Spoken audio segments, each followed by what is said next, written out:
The title of my piece is called Symphony for Endangered Birds, which already says that it's about endangered birds. It's a piece that is long 28 minutes and 45 seconds, more or less, spatialized over 7 speakers, and it includes 7 different species of birds, one from each of the 7 continents, and therefore I also wanted to keep the number 7 for the number of speakers.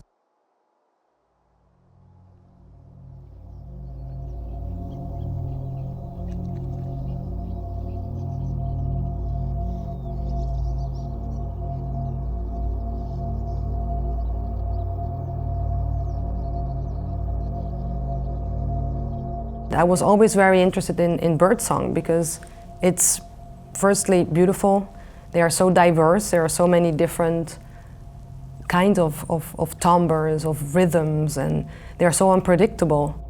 It's not only the timbre that was of my interest, but also the length of the recording or the length of their vocalization, and trying to understand how I could integrate, that kind of recording into the piece. The installation piece is, it has different layers of comprehension, and I think that if you just listen and you just want to, you go because of curiosity and you just want to listen to a piece, that's beautiful, that's fine. But of course it brings with it a very strong concept and a message, because it's not that you listen daily to endangered birds. So this is their moment, and I really hope, that people will have a moment to reflect on that.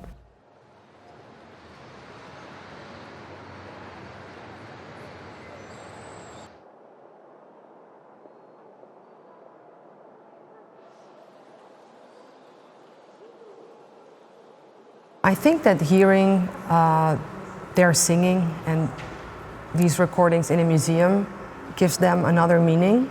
So having these recordings in a room like that, it emphasizes in a way their endangerment, so their fragility, because you can focus on what you're listening to, way more if they would be outside, where you also have other disturbances and other sounds that are together, so they are isolated in another kind of space, and at the same time they also become more precious. It's both a way of emphasizing the fact how precious they are and how endangered they are, and that's exactly what I wanted to do with this piece.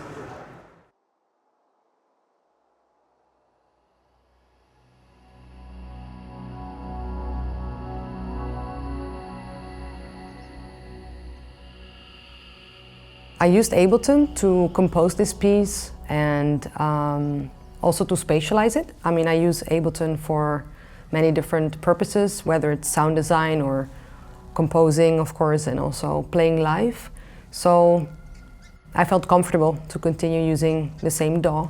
And what I did, I started to compose the piece in stereo first, and only after the piece was done composition-wise, I started to spatialize it. And from the moment that you start to spatialize, you realize that there comes another element that first isn't there, which is space and dimension. The 7 speakers that are in the room are the KH310 by Neumann. They are very clean, very precise, and I just immediately heard that they would be very fitting and very defined. The feather sculpture was designed by Federico Gargaglione. He's a visual artist, and we worked on it together. I was exploring different options, and he came with this beautiful idea of having a suspended feather. It indicates death, separation, and I'm very happy that we found a way to represent that in a very simple and minimalistic, aesthetical way.